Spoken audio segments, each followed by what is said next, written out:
رأيتم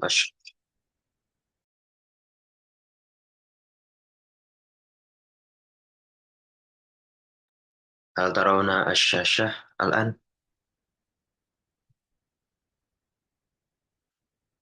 نعم أخي. طيب، بسم الله الرحمن الرحيم. السلام عليكم ورحمة الله وبركاته. Waalaikumsalam. Waalaikumsalam warahmatullahi. إن الحمد لله والشكر لله نحمده ونستعينه ونستغفره ونعوذ بالله من شرور أنفسنا وسيئات أعمالنا. من يهده الله فلا مضل له ومن يضلله فلا هادي له، وأشهد أن لا إله إلا الله وحده لا شريك له، وأشهد أن محمدا عبده ورسوله لا نبي بعده، أما بعد. وفي هذه المناسبة الثمينة، نحن من فرقة الثالثة نود أن نقدم لكم يعني عن الأسلوب والمعنى. ويمكن قبل أن نقدم، دعونا نعرف أنفسنا أولا، يعني أعضاءنا. أولا هناك أفرا نبيلة، ثم شاكلة، ثم فيروز الفدا، محمد فهري، Aditya Tresno، and and والأخير غطفان نبيل مظفر.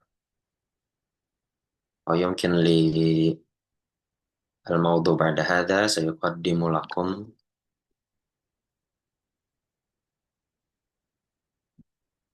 أختنا أفرا نبيلة، فلتتفضل سيادتها مشكورة.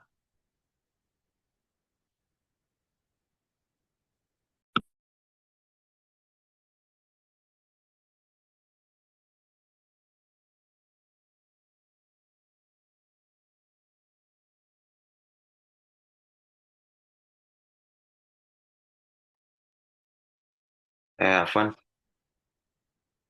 في هذه يعني في بيان الأسلوب سيقدم لكم أخونا الكريم Aditya Tresno Prasetyo. فليتفضل سيادته مشكورا. تفضل يا أديت. Nah, syukron Virus. Eh, Baik, kita mulai saja langsung. Yang pertama yaitu pengertian uslub. Secara etimologi, kata uslub berasal dari bahasa Arab yang bermakna torikoh atau naks, yaitu jalan, cara, atau metode. Secara bahasa, uslub dapat diartikan sebagai cara atau metode dalam menyusun kata dan kalimat untuk menyampaikan makna tertentu sesuai tujuan komunikatif. Yang dimaksud di sini mungkin hmm, kayak beberapa hari memberikan penjelasan yang lebih rinci, kayak mendefinisikan uslub sebagai jalan dalam penyusunan kalimat, yang itu yang ada di slide selanjutnya. Bisa di next, tolong.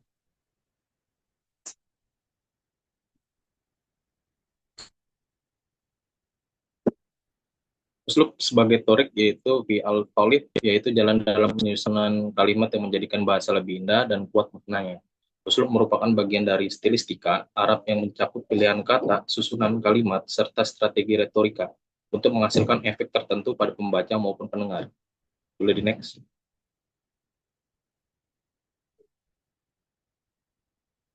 Oke, baik. Selanjutnya saya kembalikan ke Virus. Syukran.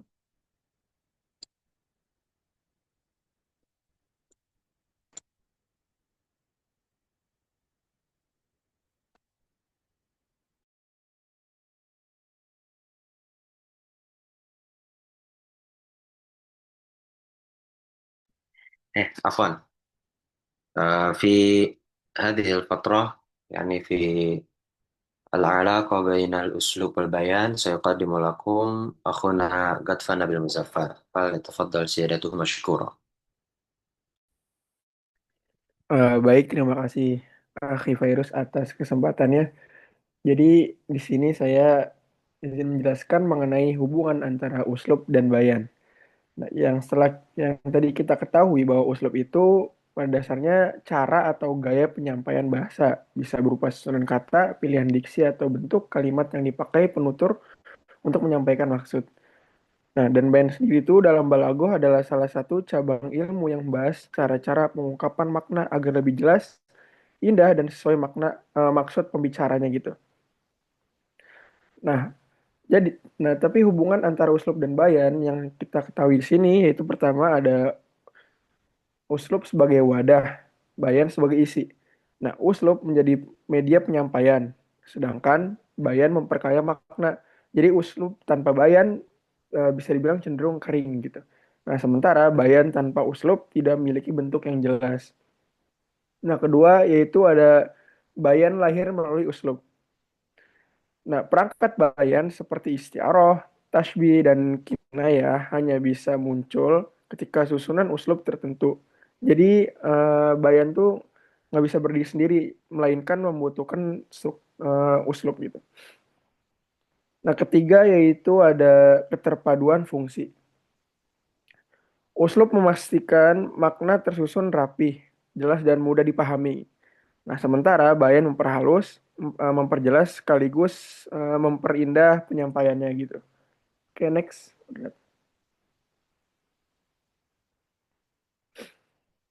Nah, di nomor 4 yaitu efek restoris dan estetik. Jadi dalam teks Al-Quran maupun karya sastra yang lainnya, keindahan seringkali lahir dari perpaduan keduanya gitu.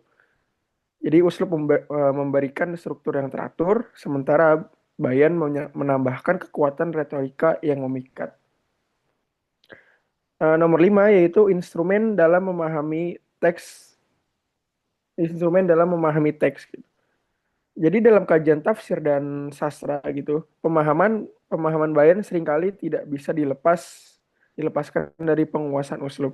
Misalnya ketika menafsirkan Al-Quran nih, seorang mufassir butuh analisis gaya bahasa atau uslub untuk bisa menangkap pesan dari bayannya gitu.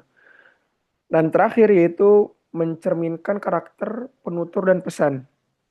Uslub menggambarkan gaya individu atau penulis, sedangkan bayan menggambarkan cara dia menyampaikan pesan dengan indah gitu. Nah, jadi kesimpulan itu jadi dua hal ini tuh nggak bisa dilepas atau bisa dibilang tuh saling melengkapi ya, layaknya pasangan di dunia nyata kayak gitu. Baik, pembahasan selanjutnya akan disampaikan oleh saya kembalikan ke moderator.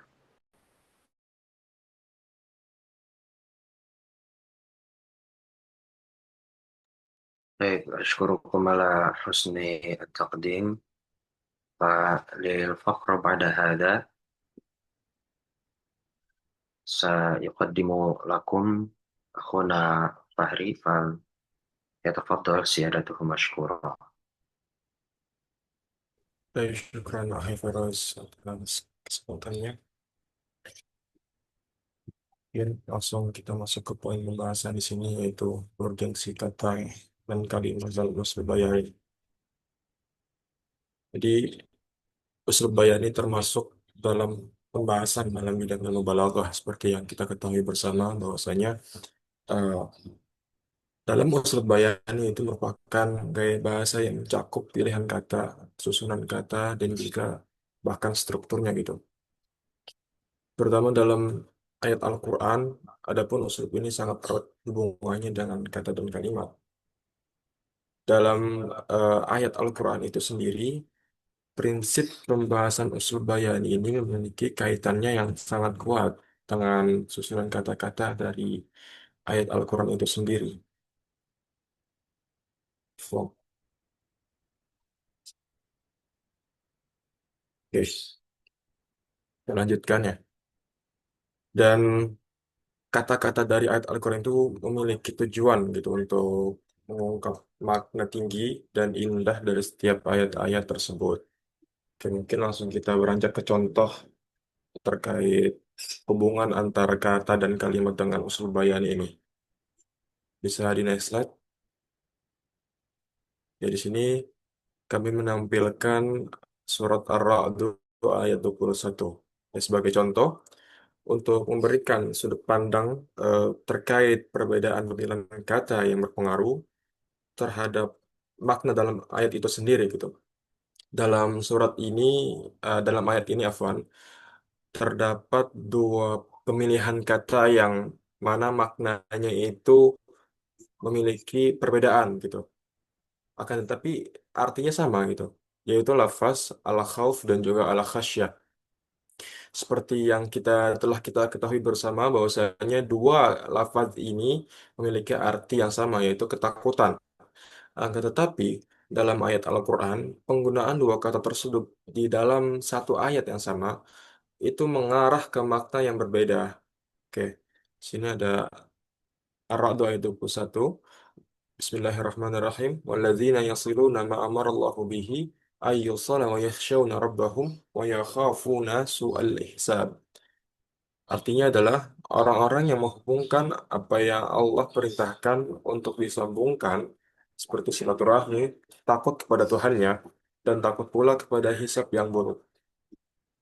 Ya, dapat kita cermati secara seksama lafaz al-khasyah di sini, yaitu wa yakhshawna rabbahum.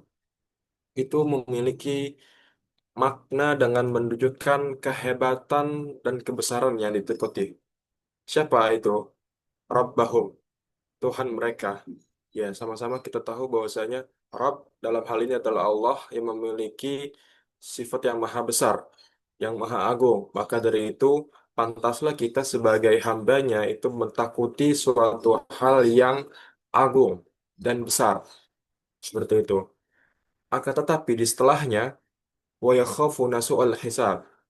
Ya, lafaz al-khauf di sini menunjukkan makna bahwa pihak yang takut itu bersifat lemah. Ya, yang takut itu bersifat lemah, meskipun pihak yang ditakuti itu memiliki tidak memiliki sifat kehebatan yang sama gitu, atau bahkan suatu hal yang biasa aja. Di sini adalah yang takuti soal hisab. Ya, soal hisab itu merupakan hisab yang buruk. Itu merupakan suatu hal yang biasa, amran yasiran gitu. Seperti itu. Jadi ada perbedaan di dua pemilihan kata tersebut. Walaupun sama-sama kita tahu bahwasanya al-khauf dan al-khasyah itu memiliki arti yang sama. Sama-sama takut, ketakutan seperti itu. Nah, dari sini kita dapat memahami bahwa uslub bayani ini memiliki kaitan yang sangat erat gitu dengan pemilihan kata dan kalimat dalam ayat Al-Quran. Dan pemilihan kata tersebut juga sesuai itu, memberikan makna yang indah dan sangat tinggi dari segi gaya bahasanya. Oke, itu contoh yang pertama. Kita beranjak ke contoh yang selanjutnya. Oke, di sini ada surat Maryam ayat 4 ya, yang berbunyi Qala rabbi inni wahanal azmu minni washta'ala ar-ra'su syaiba walam akun bi'du'aika rabbi syaqiyya. Yang artinya dia dalam hal ini Nabi Zakaria alaihi salam berkata, wahai Tuhanku, sesungguhnya tulangku telah lemah, kepalaku telah dipenuhi uban, dan aku tidak pernah kecewa dalam berdoa kepadamu, wahai Tuhanku. Oke, yang akan kita garis bawahi di sini adalah lafaz washta'ala ra'su syaiba. Ya, pada umumnya lafaz ishta'ala itu biasanya disandingkan dengan kata api karena lafaz ishta'ala tersebut itu memiliki arti menyala. Ya, namun dalam ayat ini digunakan lafaz tersebut untuk menjelaskan keadaan uban di atas kepala. Dan dalam ayat ini pula telah didahulukan lafaz ar-ra'su daripada syaiba. Seharusnya lafaz syaibu dan ar-ra'su itu merupakan idiom yang mana dalam bahasa Arab disebut idofah. Ya, harusnya syaibur ra'si. Syaibur ra'si yang mana uban kepala artinya. Akan tetapi di ayat di sini didahulukan lafaz ar-ra'su ketimbang syaiba. Oke. Eh, Memaknai pemilihan kata dalam ayat itu merupakan suatu hal yang tinggi dan maknanya, dalam maknanya gitu. Dan dari pemilihan kata dalam ayat tersebut dapat kita pahami bahwasanya Nabi Zakaria alaihi salam sudah sangat berumur tua dan seluruh ruang yang ada di kepalanya sudah dipenuhi uban. Ya, berbeda dengan lafaz ishtala syaibar ra'su. Ya, kalau digunakan lafaz ishtala syaibar ra'su, ishtala syaibur ra'su, ra'si, afwan, itu hanya menunjukkan satu uban saja yang tumbuh di atas kepala. Akan tetapi di ayat ini menekankan bahwasanya seluruh isi kepala Nabi Zakaria alaihi salam itu sudah dipenuhi oleh uban. Ya, jadi fokus yang dimaksud di sini adalah hanya tertuju pada kepala saja gitu loh. Jadi semua kepala Nabi Zakaria alaihi salam itu sudah sangat dipenuhi oleh uban. Mungkin hakadam ini Anda kembalikan lagi ke Ahli Virus selaku moderator. Baik, terima kasih Aki Fahri atas penjelasannya. Penjelasan yang sangat bagus. Maka untuk materi selanjutnya akan dilanjutkan ya oleh Oktina Afra Nabila. Kepadanya saya persilahkan. Syukron, Akhi.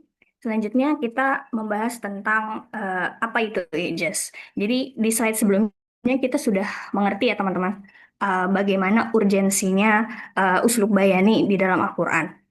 Selanjutnya, namun di slide sebelumnya juga kita belum begitu merinci ya, apa sih sebenarnya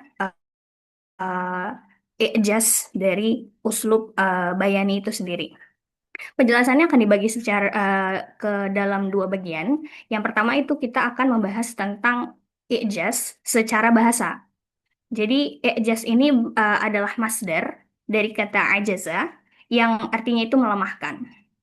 Kemudian fa'ilnya yang melemahkannya itu dinamakan mu'jiz.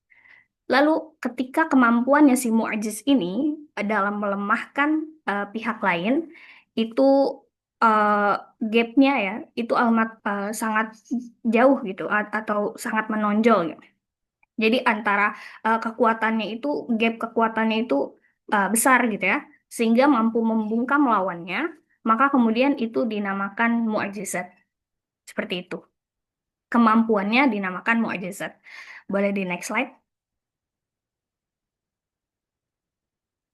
Lalu kemudian di sini Afwan kita harus membahas harusnya ini mukjizat ya, ada kesalahan. Jadi di sini kita akan membahas tentang mukjizat. Kalau tadi kita sudah membahas ijazah yang merupakan masdar yang kemudian membawa kita pada pengertian mukjizat, di sini secara umum dikatakan bahwa mukjizat itu menyatakan kebenaran Nabi Muhammad dalam risalah dakwahnya dengan menunjukkan kelemahan-kelemahan orang Arab yang menentang kemukjizatan Al-Quran pada waktu itu serta melemahkan generasi setelah mereka. Lalu kemudian secara umum juga mukjizat itu mukjizat bayan itu mengacu pada kemampuan luar biasa gaya bahasa Al-Quran dalam menyampaikan pesan-pesan ilahi dengan cara yang sangat jelas, indah, dan kuat dalam membuktikan kebenaran Al-Quran. Sebagaimana kita tahu ya, i'jaz bayan, i'jaz tadi kan uh, merupakan apa yang melemah, yang mukjizat bayan itu kan berarti kemampuan untuk melemahkan. Kemudian bayan juga kita sudah pahami bersama kalau dari kata bayan yang berarti artinya penjelasan.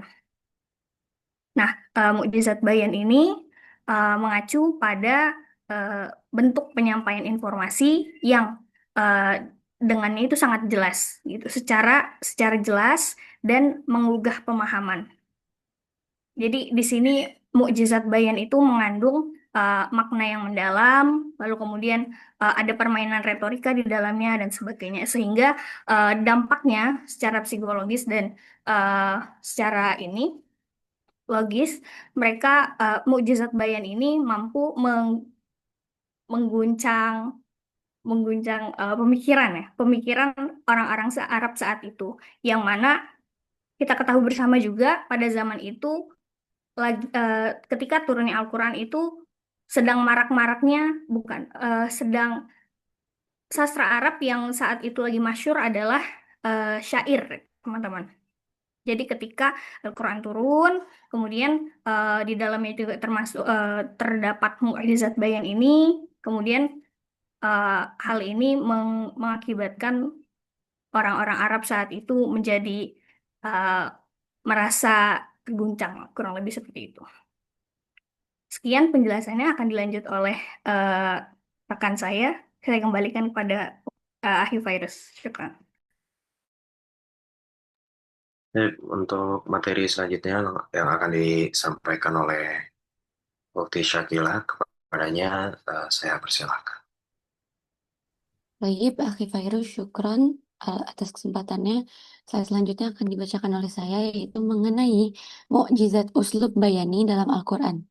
I'jaz bayani merujuk pada kemampuan bahasa Al-Quran, mulai dari gaya bahasa, pemilihan kata-kata, hingga struktur ayatnya, yang diatur dengan indah dan mampu mengungguli keindahan puisi pada masa itu. Hal ini menyebabkan Rasulullah SAW dituduh sebagai tukang sihir dan tukang tilik dalam ilmu bahasa Arab. Itu artinya Al-Quran itu punya gaya bahasa sendiri, yaitu pemilihan kata dan susunan ayatnya sangat indah, rapi, dan tidak bisa ditandingi. Bahkan lebih indah daripada puisi Arab pada masa itu. Makanya Rasulullah dituduh sebagai tukang sihir karena saking indahnya gaya bahasa dalam Al-Quran itu. Oke, next slide. Oke, selanjutnya itu ada karakteristik i'jaz bayani dalam Al-Quran. Yang pertama itu ringkas tapi padat. Quran surat Al-Asyr maksudnya adalah maknanya mencangkup hidup manusia gitu ya. Apa selanjutnya itu fasih dan memiliki susunan yang indah. Maksudnya setiap kata itu dipilih dengan tepat, enak dibaca, dan ritme bahasanya harmonis. Selanjutnya, kedalaman makna dalam Quran surat Al-Ikhlas, yaitu singkat tapi maknanya sangat dalam tentang tauhid. Selanjutnya itu kesesuaian dengan konteks. Ayat-ayat turun sesuai dengan situasi dan kondisi yang tepat. Yang terakhir adalah tidak tertandingi, maksudnya sampai sekarang tidak ada satupun manusia yang bisa membuat tandingan ayat Al-Quran. Oke, next slide.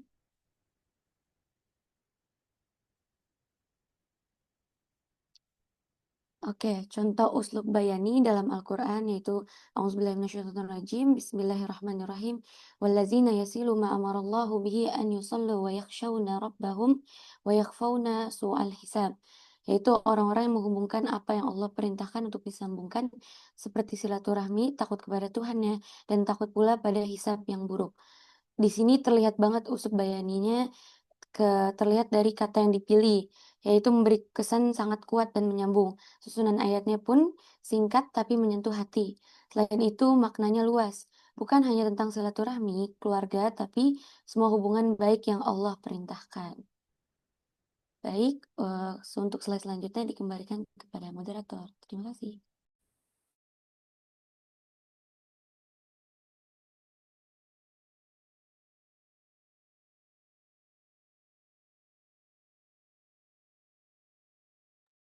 Ya, mungkin sebelum beranjak ke tanya jawab, saya ingin menyimpulkan dulu ya, bahwasannya uslub itu merupakan cara atau eh, metode ya, dalam menyusun kata dan kalimat untuk menyampaikan makna dengan tepat, indah, dan efektif. Nah, dalam bahasa Arab sendiri, uslub memiliki kedudukan yang sangat penting karena bukan hanya sekedar alat komunikasi, tetapi juga sarana untuk mengekspresikan keindahan serta kekuatan makna. Nah, hubungan uslub dengan bayan menunjukkan bahwasannya pemilihan kata dan susunan kalimat sangat-sangat berpengaruh terhadap makna yang terkandung di dalamnya. Nah, sebagaimana terlihat dalam ayat-ayat Al-Quran yang sudah dicontohkan tadi, setiap kata itu dipilih dengan sangat cermat, ya, sehingga memberikan makna yang sangat mendalam dan penuh hikmah. Lalu juga urgensi, ya, kata dan kalimat dalam uslub bayani terlihat dari perbedaan makna yang muncul hanya dengan perbedaan pilihan kata, serta bagaimana susunan kata itu menghadirkan makna yang tinggi dan indah. Nah, hal ini menegaskan ya bahwasannya setiap detail di dalam Al-Quran memiliki pesan yang sangat dalam, sekaligus menunjukkan keagungan uslub bayani sebagai mukjizat linguistik di Al-Quran. Nah, kemukjizatan Al-Quran sendiri ya atau ijaz al-bayani itu terletak pada uslubnya yang tidak tertandingi gitu. Bahkan dari segi keindahan bahasa, ketepatan kata dan ketepatan pemilihan kata gitu. Struktur kalimat maupun kedalaman makna. Nah, hal ini juga menegaskan bahwasannya Al-Quran merupakan mukjizat linguistik yang tidak dapat ditiru oleh manusia sampai kapanpun. Dan sekaligus menjadi bukti keilahian wahyunya. Ya, nah, maka dengan demikian pembahasan tentang uslub dan makna menegaskan pentingnya gaya bahasa dalam menyampaikan pesan, serta memperlihatkan betapa agung dan uniknya uslub Al-Quran sebagai mukjizat yang abadi.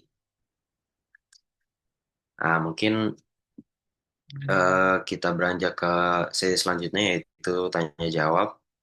Nah, bagi ikhwas kalian yang memiliki pertanyaan, ya boleh digunakan fitur raise hand-nya. Jika ada pertanyaan, silakan gunakan fitur raise hand-nya. Terima kasih.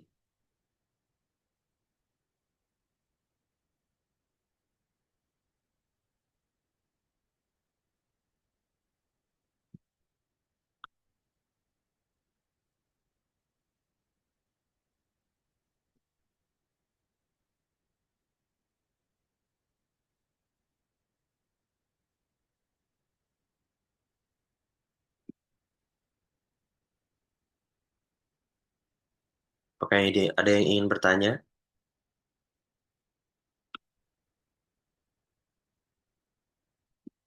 Silakan.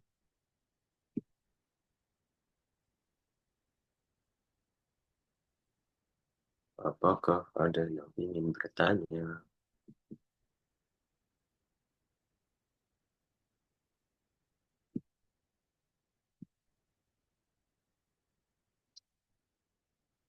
Akan masih ada waktu.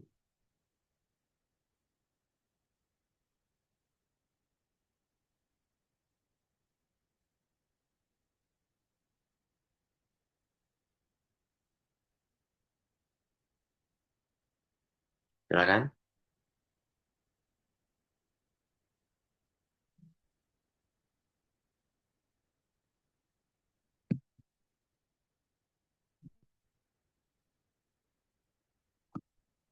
Beneran nih, nggak ada yang mau nanya nih.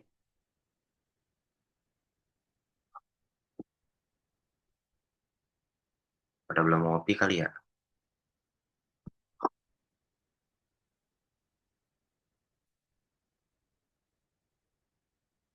Mana guys? Apakah ada yang ingin bertanya?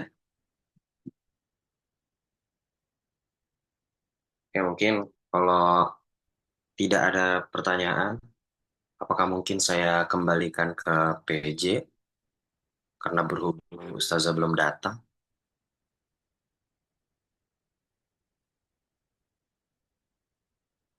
Gimana, Amanda?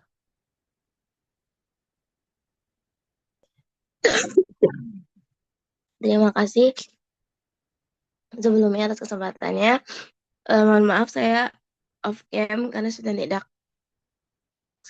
tidak sehat dan gak enak badan.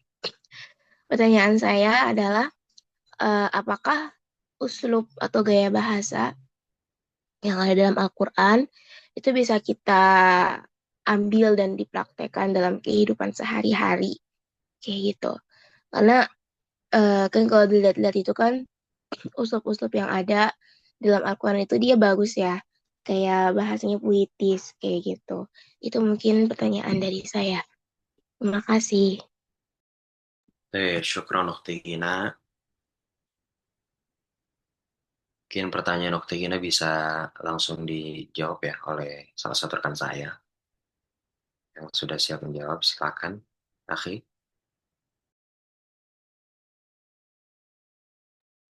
Oke, syukran Alvin atas pertanyaannya. Mungkin langsung jawab pertanyaan dari Gina ya. Yaitu apakah uslub yang ada di Al-Quran itu bisa diterapkan di dalam kehidupan sehari-hari? Yang ingin Anda garis bawahi di sini adalah maksud dari diterapkan ini adalah di percakapan sehari-hari atau uh, di bagian mananya gitu.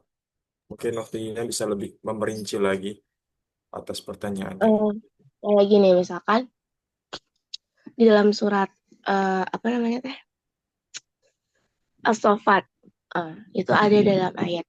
Di dalam ayat itu di dalam kisahnya Nabi Ibrahim yang berbunyi undur madza taro gitu.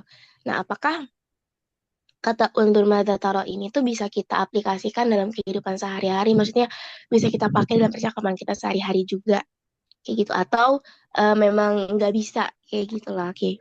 Apakah bisa dipahami pertanyaannya? Kayak kita tuh Ya, mengambil itu kan uslub ya, maksudnya gaya bahasanya kayak gitu. Nah, itu kira-kira bisa nggak dipakai untuk kehidupan sehari-hari? Atau mungkin bahasanya ketinggian atau bagaimana kayak gitu. oke. Buat masalah ini ya, terkait penggunaan uslub, sebentar.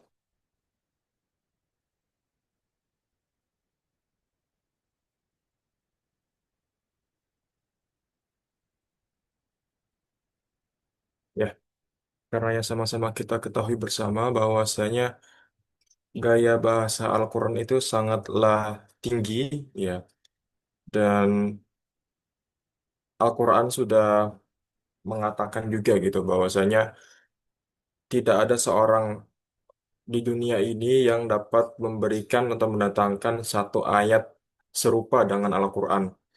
Walaupun uslubnya sama, secara uslub sama akan tetapi secara pemilihan kata, kedalaman makna, penggunaan diksi, itu semuanya tidak bisa disamakan. Akan tetapi kalau konteksnya di sini menggunakan uslub, ya kalau kelompok kita kan tadi sudah dibahas tentang uslub bayani ya, yang mana uslub bayani juga merupakan salah satu cabang keilmuan dari ilmu balaghah. Dan untuk uslubnya itu dapat kita praktekkan dalam nggak dalam kehidupan sehari-hari maksudnya, tapi ketika kita ingin menulis sebuah syair atau sebuah puisi atau prosa dan lain semacamnya, itu bisa kita terapkan uslub atau gaya bahasa tersebut, entah itu bayani, tasbih, kinayah dan sebagainya ke dalam puisi yang kita buat. Akan tetapi eh, jika konteksnya uslub itu kita terapkan ke kehidupan sehari-hari, itu akan beda konteks gitu. Karena tidak mungkin kita eh, hidup dalam keseharian dengan menggunakan bahasa yang puitis. Orang-orang pun akan menganggap eh, bahwa orang yang mengucapkan kata-kata yang puitis tersebut seperti tidak tahu konteks atau tidak tahu tempatnya gitu. Seperti itu. Mungkin untuk eh, kesimpulannya, kan tadi pertanyaan dari di Gina adalah uslubnya. Uslubnya bukan gaya pemilihan katanya, terus penggunaan diksinya. Itu kan tentu kita tidak bisa menyamakan gitu ya. Tidak mustahil bahkan. Al-Quran sudah mengatakan juga bahwa tidak ada seorang pun yang dapat mendatangkan satu ayat serupa dengan Al-Quran. Seperti itu. Untuk uslubnya mungkin kita bisa terapkan ketika kita ingin membuat puisi. Akan tetapi ketika kita eh, ingin menerapkan seluruhnya, nggak hanya uslubnya, akan tetapi penggunaan katanya, penggunaan pemilihan diksinya, itu sangat mustahil untuk kita terapkan, apalagi ke kehidupan sehari-hari. Seperti itu, Gina. Apakah terjawab? Terjawab berarti istilahnya hanya mungkin bisa dipakai ketika kita mau membuat apa namanya teh kayak syair-syair gitu dong ya Akhi Fahri ya. Karena kan kalau syair itu menggunakan bahasa yang indah kayak gitu ya Akhi Fahri ya. Oke deh, baik. Terima kasih sudah terjawab. Afwan. Baik, terima kasih Ukhti Gina dan terima kasih Akhi Fahri atas jawabannya. Mungkin kita masih membuka peluang ya bagi siapapun dari kawan-kawan yang ingin bertanya atau memiliki pertanyaan atau mungkin ingin mentakkit apa yang ada di PPT gitu. Mungkin teman-teman melihat ada sesuatu yang belum teman-teman pahami, silakan bisa ditanyakan.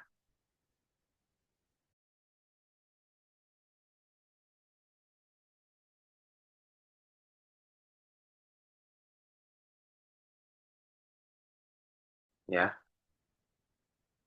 yang nggak usah diri kok tuh dia. Kagak ada yang mau nanya lagi nih. Saya tutup.